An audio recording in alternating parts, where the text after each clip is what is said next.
कभी दोस्त थे, लेकिन आज एक दूसरे के खून के प्यासे हैं। मिडिल ईस्ट की दो बड़ी ताकतें, ईरान और इजराइल। सोचिए, एक दौर में इजरायली तकनीक, ईरान के ऊर्जा संसाधन और अमेरिकी समर्थन से ये रिश्ते चमकते थे, और आज वही रिश्ता राख हो चुका है। 77 साल की इस कहानी में दोस्ती, धोखा, क्रांति, कट्टरता, सब कुछ देखने को मिलेगी। लेकिन जो आज हो रहा है वो एक पूरी दुनिया को युद्ध की आग में धकेल सकता है। लेकिन सवाल यह है कि आखिर ऐसा क्या हुआ कि जो देश कभी सैन्य और खुफिया जानकारी साझा करते थे, आज एक दूसरे के नेताओं को मारने की कसम खा रहे हैं। क्या अमेरिका इस दुश्मनी को हवा देने वाला असली किरदार है? और भारत जो दोनों देशों के साथ रिश्ते रखता है, इस जग में कहां खड़ा है? नमस्ते, जय हिंद। मैं हूं ऋषि सिंह और आप देख रहे हैं हमारा खास शो विस्तार से। और आज हम आपको बताएंगे कि ईरान और इजराइल की दोस्ती से दुश्मनी और अब जंग तक की पूरी कहानी।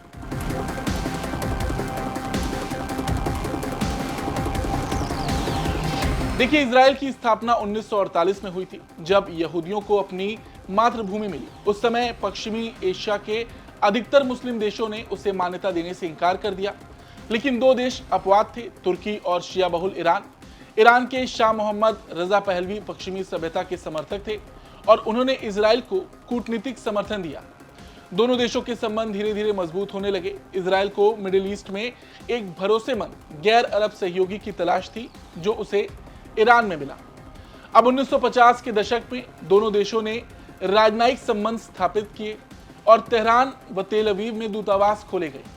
इजराइल ने ईरान को कृषि, सिंचाई और सैन्य टेक्नोलॉजी में मदद की। वहीं ईरान से इजराइल को तेल मिलने लगा। ये दोस्ती सिर्फ कागजों तक सीमित नहीं थी। इजराइल की खुफिया एजेंसी मोसाद और ईरान की सेवाक मिलकर काम करती थी। सेवाक के एजेंटों को मोसाद ट्रेनिंग देता था। यहां तक कि इजराइल के सैन्य ट्रेनिंग सेंटर्स में ईरानी सैनिक हथियार चलाने की ट्रेनिंग लेने आते थे। अब बताइए, आज के हालात देखकर क्या कोई विश्वास करेगा कि इन दोनों देशों के संबंध एक वक्त पर इस तरह के थे? अच्छा, एक और बात, 1977 में दोनों देशों ने मिलकर प्रोजेक्ट फ्लावर नाम का एक जॉइंट मिसाइल प्रोग्राम शुरू किया था। इसका मकसद था एक परमाणु सक्षम मिसाइल बनाना। सोचिए, जिस न्यूक्लियर प्रोग्राम के लिए आज ये लड़ाई हो रही है, उसी तरह का काम ये दोनों देश एक वक्त पर मिलकर कर रहे थे। इस योजना को अमेरिका से छिपाकर चलाया गया था। तो सवाल तो ये भी है कि क्या वाकई अमेरिका ने ही इन दोनों देशों के रिश्तों में दरार पैदा की? खैर, तेहरान में लगभग 500 यहूदी परिवार रहते थे और वहां से इजराइल के लिए सीधी उड़ानें चला करती थी। एक मजबूत आर्थिक, सैन्य और खुफिया गठबंधन बन चुका था। सब कुछ अच्छा चल रहा था और फिर आई क्रांति, इस्लामिक क्रांति, जिसने सब कुछ बदल कर रख दिया।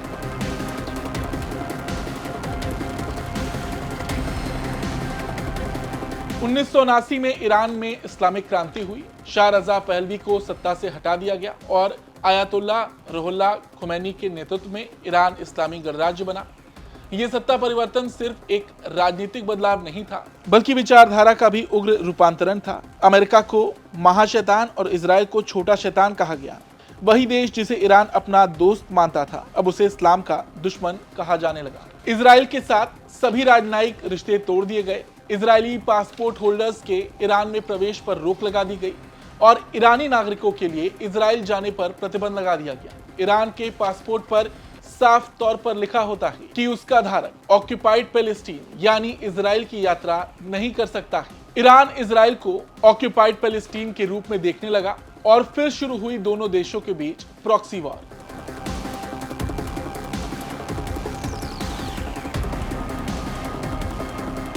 उन्नीस सौ 80 और 90 के दशक में ईरान ने हमास और हिजबुल्लाह जैसे संगठन को फंडिंग और हथियार देना शुरू किया।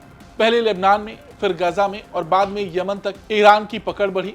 ये सभी समूह इजराइल विरोधी थे और सीधे इजराइल पर हमले करने लगे। जवाब में इजराइल ने मोसाद के जरिए ईरान के वैज्ञानिकों, मिलिट्री अफसर्स और ठिकानों को टारगेट करना शुरू किया। 1990 के दशक से लेकर आज तक इन दोनों देशों के बीच सीधा युद्ध भले ही ना हुआ, लेकिन इनके बीच प्रॉक्सी वॉर लगातार चलती रही। चाहे गाजा हो, सीरिया हो या लेबनान, या हर मोर्चे पर ये दोनों ताकतें आमने सामने रहीं। अब जाकर ये दोनों सीधे तौर पर लड़ाई कर रहे हैं। अच्छा, आज भी एक सवाल खड़ा होता है। 1989 में ईरान में इस्लामिक क्रांति हुई, इजराइल से सारे रिश्ते तोड़ लिए गए। फिर भी इजराइल ने 1980 में शुरू हुई ईरान इराक वॉर में ईरान की मदद क्यों की?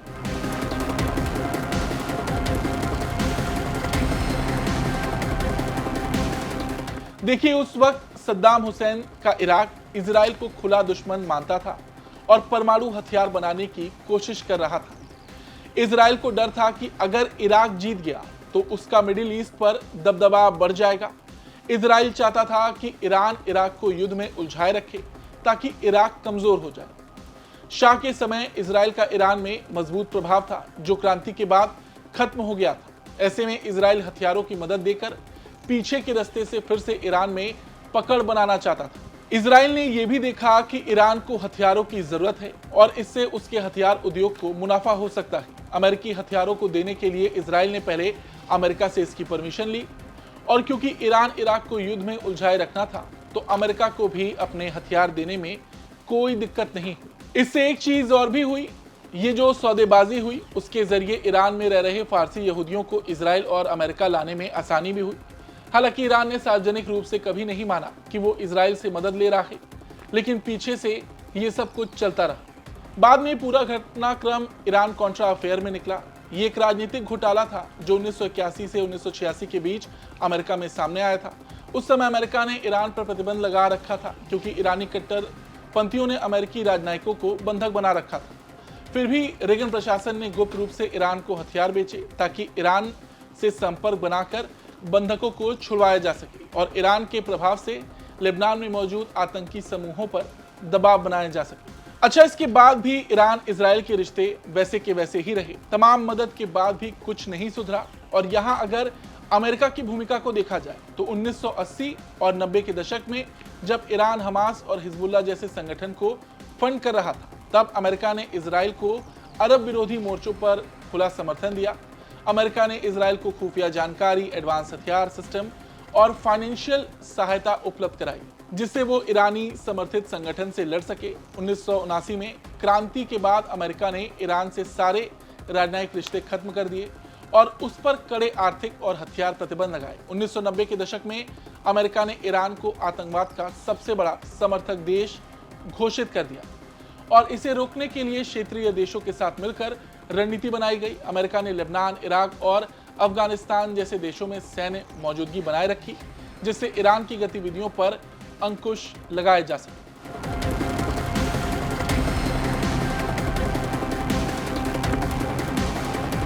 लेकिन असली लड़ाई तब शुरू हुई जब ईरान के परमाणु कार्यक्रम का खुलासा हुआ और फिर अमेरिका इजराइल दोनों ही इसका विरोध करने लगे। ईरान का कहना है कि उसका परमाणु कार्यक्रम पूरी तरह से शांतिपूर्ण है, लेकिन इजराइल का दावा है कि अगर ईरान के पास परमाणु हथियार आ गए तो ये उसके अस्तित्व के लिए सीधा खतरा होगा और इस तनाव को कम करने के लिए बीच में अमेरिका बना रहा।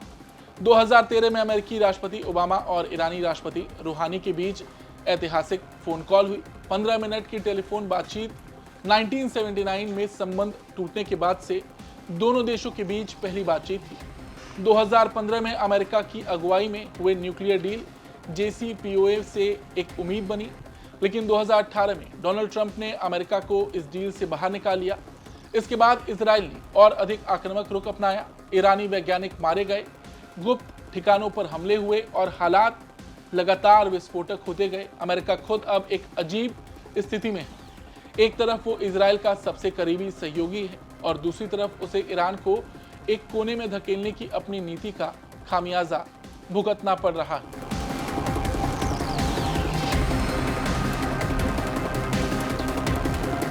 और अब आखिरकार 13 जून 2025 को इजराइल ने ईरान के अंदर एक व्यापक सैन्य अभियान चलाया। यह हमला सिर्फ सीमा पर नहीं बल्कि ईरान के भीतर गहराई तक हुआ। तेहरान के पास स्थित परमाणु साइट्स, IRGC के हेडक्वार्टर्स और कई अधिकारियों को निशाना बनाया गया। कई टॉप सैन्य वैज्ञानिक मारे गए।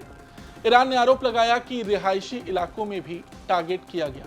जवाब में ईरान ने इजरायली सैन्य अड्डों पर बैलिस्टिक मिसाइलें दागी। कुछ मिसाइलें इजराइल के आयरन डोम सिस्टम को पार कर गईं और सीधे तेल अवीव में जा गिरी। दोनों देश अब खुली लड़ाई में हैं। इजरायली पीएम नेतन्याहू ने घोषणा कर दी है कि यह युद्ध तब तक जारी रहेगा जब तक ईरान के सर्वोच्च नेता खामेनेई को खत्म नहीं कर दिया जाता। ये बयान मध्य पूर्व में आग लगाने जैसा है जिसने पूरी दुनिया को चिंता में डाल दिया है। अमेरिका ने भी इस बीच ईरान को तमाम धमकियां दी हैं, मगर ईरान पीछे नहीं हट रहा। आगे ये लड़ाई कहां तक जाती है, कोई नहीं जानता।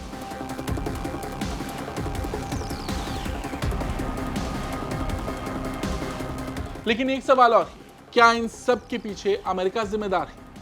देखिए, इतिहास बताता है कि अमेरिका ही इन दोनों देशों को एक दूसरे के करीब लाया था, लेकिन उसी अमेरिका ने ईरान को अलग थलग करने की रणनीति अपनाई और फिर न्यूक्लियर डील से खुद पीछे हट गया।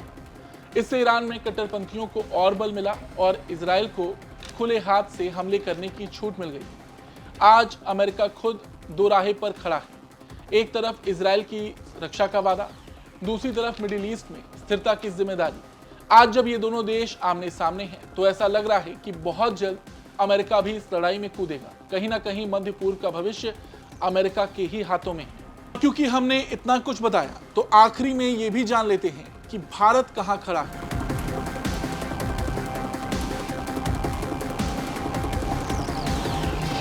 देखिए, जब पूरी दुनिया ईरान और इजराइल की इस जंग को तमाशा बनाकर देख रही है, तब भारत उन गिने चुने देशों में है जो दोनों से रिश्ते रखता है और मजबूत रिश्ते रखता है। एक तरफ इजराइल है जो भारत का रक्षा और टेक्नोलॉजी का अहम साझेदार है। ड्रोन से लेकर मिसाइल और साइबर सुरक्षा तक इजराइल ने भारत की सुरक्षा व्यवस्था को आधुनिक बनाने में बड़ी भूमिका निभाई। प्रधानमंत्री मोदी जब 2017 में इजराइल गए थे, तब वो किसी भी भारतीय पीएम की पहली यात्रा थी और वो यात्रा इतिहास बन गई। वहीं दूसरी तरफ ईरान है, चाबहार पोर्ट के जरिए भारत के लिए अफगानिस्तान और मध्य एशिया तक पहुंच बनाने का गेटवे। भारत ईरान से तेल खरीदता रहा है और अंतर्राष्ट्रीय प्रतिबंधों से पहले तक ईरान भारत का दूसरा सबसे बड़ा तेल आपूर्तिकर्ता था। दोनों देशों के बीच सांस्कृतिक, ऐतिहासिक संबंध भी काफी गहरे हैं, लेकिन अब जब ये दोनों देश जंग पर उतर आए हैं, भारत की कूटनीति की असली परीक्षा शुरू हो गई। भारत के सामने सबसे बड़ी चुनौती है संतुलन साधन। उसे ऐसा कुछ नहीं करना जिससे किसी भी पक्ष को लगे कि भारत पक्षपात कर रहा है।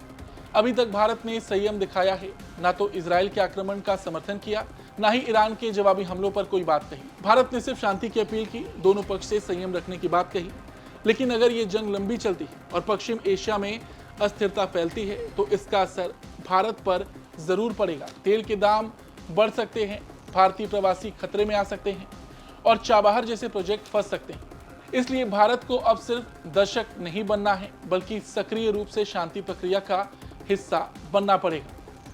तो ये थी आज की कहानी, एक ऐसी दोस्ती की जो कभी मिसाइलों पर साथ काम करती थी और अब उन्हीं मिसाइलों से एक दूसरे के शहरों को खाक किया जा रहा है। इस लड़ाई ने पूरी दुनिया को हिलाकर रख दिया है। हालांकि देखना यह होगा कि आगे ये लड़ाई कहां तक जाती है, अमेरिका क्या करेगा, भारत का इसमें क्या रोल होगा। फिलहाल इस खबर में इतना ही। आपको ये खबर कैसी लगी, कमेंट करके जरूर बताएं। धन्यवाद।